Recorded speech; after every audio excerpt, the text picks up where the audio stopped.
Ang buhay magsasaka ay hindi madali. So kailangan talaga nating magtrabaho. Kung hindi tayo magtatrabaho, wala rin tayong makakain. So ganyan po kahirap ang isang magsasaka kapag siya ay nagtatrabaho, guys. So dito nga ako, papunta ako ng Basakan. Dito ako sa labas ng, ayan, ng free range ng mga manok. So syempre naglalakad ako. Kaya maghahanap na naman ako doon ng kabuti or yung tinatawag na mushroom. Baka meron ako makuha doon. Syempre, ayun. Pag may nakuha tayo doon ng mushroom, meron tayong makakain. So, pwede natin siyang ihalo sa noodles. So, napakataas nga ng damo dito. Ayan. So, super taas na ng mga damo dito. Pero, syempre napakadelikado din dito.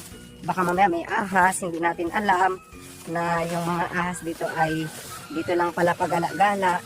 So, tapos biglang naging active yung mga snakes. Yan. So, delikado din talaga dito, guys. Hindi natin alam kung may... Ayan, dito na ako sa mga Basakan. Ayan. So, dito na, guys. So, dito, ang mga taniman ay hindi madali ang buhay ng isang magsasaka.